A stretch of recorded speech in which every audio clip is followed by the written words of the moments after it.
Hey guys and gals, it is the 25th of October. It's Sunday. It's about 4 or 4:30 or so in the afternoon. And as you can see, I'm not in Verdi. I'm not at Flag City.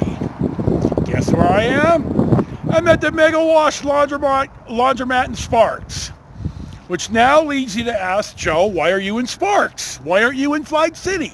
Have you even gotten back yet since your last check-in from Verdi? Well, 2 weeks ago today was Daddy Long Ball weekend, and Marie and I were going to drive out to Cave Rock to fellowship with my fam, and my late Hanai cousin Donnie is scattered there, and so we go every year for on Sunday evening, afternoon after the golf.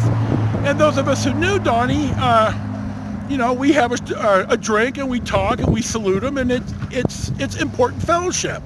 So I wake up Sunday and I'm sick as hell, so we don't go. Monday, we're going to drive out to meet my cousin Moon, Donnie's full brother. He lives in Tahoe, in South Lake Tahoe, and I'm too sick. So Tuesday we got to go because somebody needs our spot. So we pull in the slides, we unhook, and the coach won't start. It turns and it doesn't start. So I need to be towed. So I call Good Sam. Now Good Sam is insistent that I must have a mobile mechanic come out. And they said, well, I said, I can't wait 5 hours. I got to be out of the spot. Well, the guy says, well, we'll tow you to Walmart, and then the mobile mechanic will meet you. And I said, why can't I just get towed to Cummins? Well, I couldn't get a straight answer for that. So I go to the park and they say, we could probably work you in. So they gave somebody a pull-through spot for a back-end spot. Anyway, so Tuesday afternoon, the mobile mechanic shows up. Now, you see mobile mechanics on the side of the road for big rigs. It's nothing like this. It's a guy whose clothes are dirty and don't fit him. Now, you're a mechanic, your clothes are going to be dirty, but it's not like this. So, he doesn't have a truck or nothing. He has a little car that he works out of. So, okay, I'm not going to prejudge yet. So he gets to work and he figures out, okay, it's the fuel pump. Well, Wednesday, I call Cummins and I have one sourced. I have one overnighted from North Las Vegas. It gets there Thursday about 10:15 in the morning. The mobile mechanic, his name is Tim, he picks it right up, and he comes out and spends all day. My coach reeks like diesel. I can't get it all out. Finally, it gets to be dark, and he can't start it, so it doesn't start. So he said, okay, I'll be back out at 7 o'clock in the morning. And he says, how do I get paid? And it's like, well, hell, I don't know. So I took out $400 in cash, gave it to him, and filled up his gas tank. He says, okay, I'll be out at 7 o'clock in the morning. Well, 9:20, he finally shows up, works on it for 2 hours, kind of hems and haws. And so I say, well, do I need to have it towed? And he pretty much doesn't really say yes, but he walks out and gets in his car and leaves. Well, what he left was trash in my driveway, a power tool, so thank you, dude, 2 empty brake cleaner cans because he used it for starting fluid. He ruined my moving blanket that I had him lie on so he wouldn't have to lie in the dirt because it's covered in diesel, and he left me about a gallon of diesel in a laundry tub. So I called Good Sam, and I'm not happy. I expect to be towed. So I asked the guy at Good Sam, Frank, and Frank, you're an asshole. I asked Frank, I said, what do I do with this diesel? Your guy left it here. And he said, well, he's not our guy. He's an independent service provider, which, I see through all that shit in a heartbeat. I said, dude, you suck. So he says, well, why don't you ask the park what to do with it? Maybe they can help you. Well, the park didn't even want me working on the coach there. So I finally get Frank to get me a tow truck. Well, he sends out the wrong tow truck because I've got front independent suspension, and I forgot this. And he sent me a truck that I got to be towed by the wheels, not by the frame. So we wait another hour and a half for the right type of tow truck to come out from Gold Run, which is on Interstate 80 in California. So this guy is really cool. He's really helpful. He waits until the taxi shows up. So Maria and I get in the taxi. It's a $57 taxi ride to Cummins, which is in Sparks on Glendale. So we're sitting out there. Jeff comes out and we talk, and he isn't going to be able to see us until next week, which is this last week. Well, praise be to Odin, he's got 2 RV power pedestals.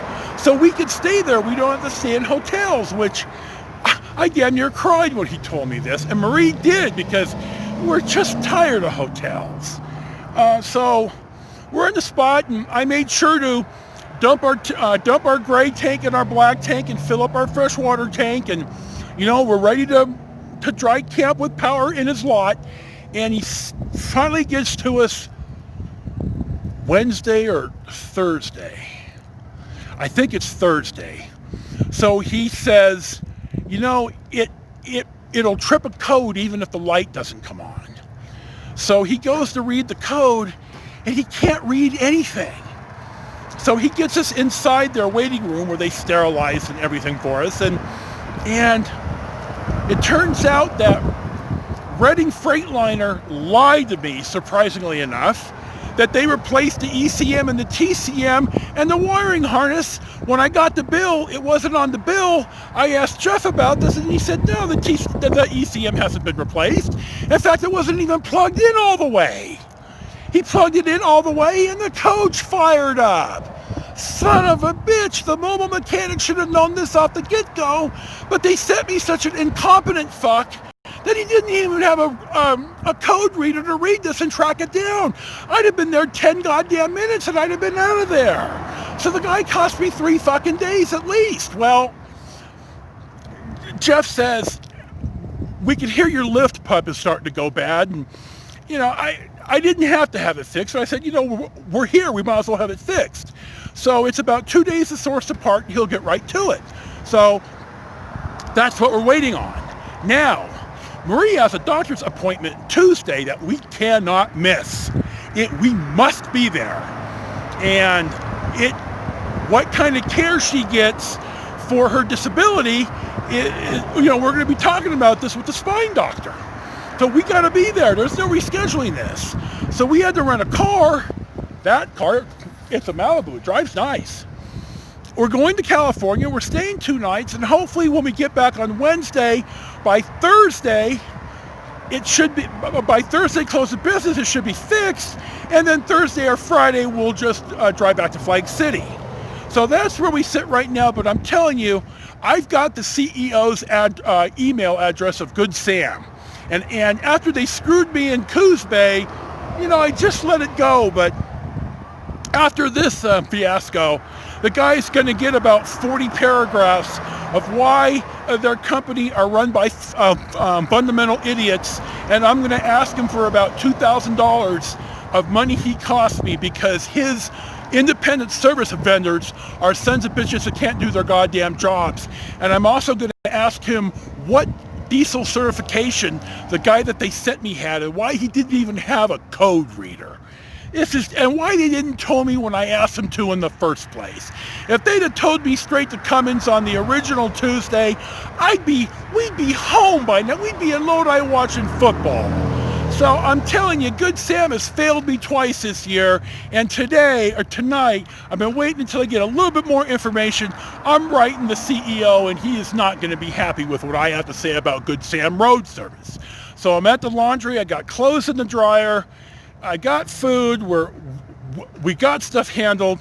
It should never have been like this.